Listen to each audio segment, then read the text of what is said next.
Senior journalist Satyamurthy గారు మనతో పాటు ఉన్నారు. సార్ నమస్కారం. సార్ నమస్కారం అండి. సార్ బీఆర్ఎస్ రజోత్సవ సభలో కేసీఆర్ గారు మాట్లాడుతూ కాంగ్రెస్ అన్నిట్లో నింపుడు మోసుడు తప్ప ఏం తెలియదు, 20-30% కమిషన్లు తప్ప అని చెప్పి మాట్లాడడం జరిగింది. దీన్ని మీరు ఎలా చూస్తారు?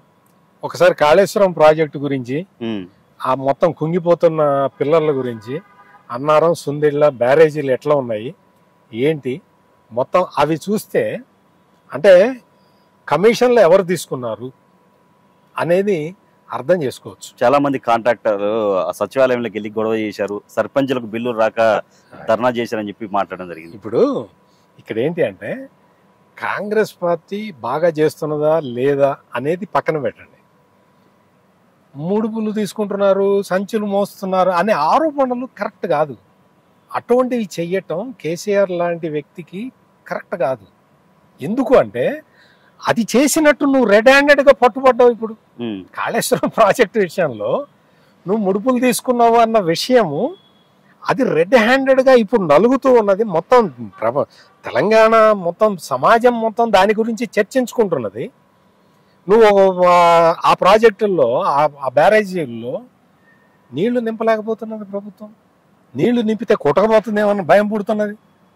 అందుకని ఇక్కడ ఏంటి అంటే నువ్వు కమిషన్లు అవి గట్రా అటువంటివి తీసుకొని నువ్వు ప్రాజెక్టులు కట్టావు అనేది తెలంగాణ సమాజం మొత్తం నమ్ముతున్న ఈ స్థితిలో నువ్వు కాంగ్రెస్ తీసుకుంటుందంటే ఎవడు నమ్ముతాడు?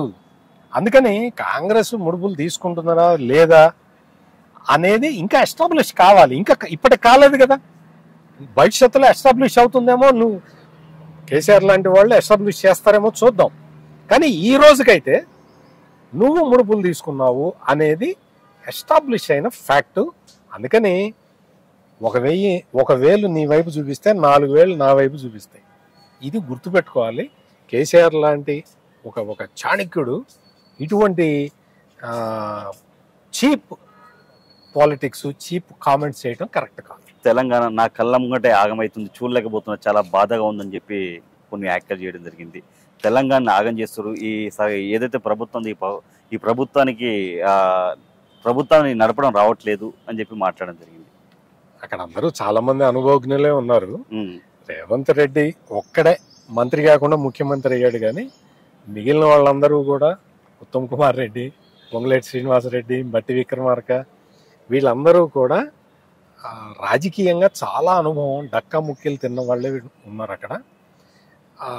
కాంగ్రెస్ పార్టీలో ఇంకొకటి ఏముంటుంది అంటే మొత్తం సమిష్టి నిర్ణయాలు ఉంటాయి. అందరూ కూర్చొని మాట్లాడుకోవాల్సిందే. నా వర్గం ఇది, నీ వర్గం ఇది అంటే నడవదు అక్కడ.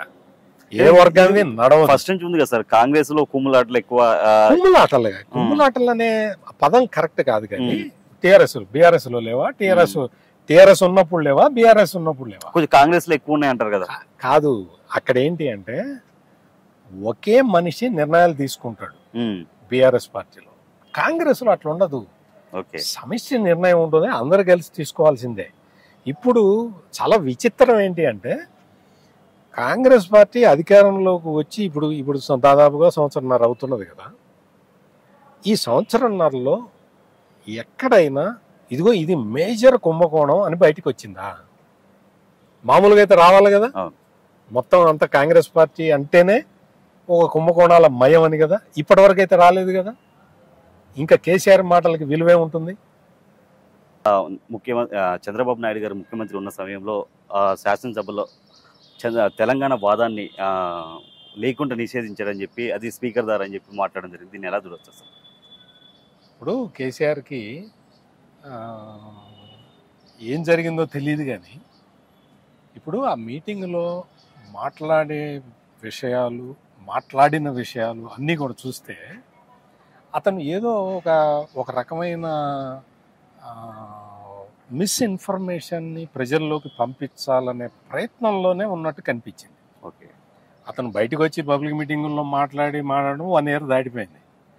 ఇప్పుడు వచ్చిన తర్వాత అతన్ని అందరూ తెలంగాణ వాదులందరూ కూడా గౌరవించే స్థానంలో ఉన్న వ్యక్తి అబద్ధాలు చెప్పటంలో, అసలు ఆ అబద్ధాలు ఆడటంతో అతని మీద ఉన్న గౌరవం తెలంగాణ వాదులకే తగ్గేలాగా అనిపించింది. వాస్తవంగా కేసీఆర్ చంద్రబాబు నాయుడు అంటే మొదటి నుంచి కూడా విషం కక్కుతూ ఉంటాడు. ఓకే. ఎందుకు అంటే చంద్రబాబు నాయుడు అంటే తెలుగుదేశం పార్టీకి సంబంధించిన లీడర్లందరూ ఇప్పుడు బీఆర్ఎస్లో ఉన్నారు. అవును. మొత్తం క్యాడర్ అంతా కూడా తెలుగుదేశం పార్టీ క్యాడరే ఇప్పుడు బీఆర్ఎస్కు వచ్చారు. తెలుగుదేశం క్యాడరు, తెలుగుదేశం లీడర్లు ఎక్కువ మంది ఉన్న ఈ బీఆర్ఎస్ పార్టీ వాళ్ళు ఏంటంటే ఎంతసేపటికి చంద్రబాబు నాయుడిని టార్గెట్ చేస్తే తప్ప మన పార్టీ మనుగడలో ఉండదు అన్న భయంతో ఉంటారు. వాస్తవంగా ఇక్కడ తెలంగాణ వాదం బాగా విజృంభించి ఎక్కువ వచ్చిన సమయానికి ఇక్కడ అధికారంలో ఉంది కాంగ్రెస్ పార్టీ. తెలుగుదేశం అధికారంలో లేదు.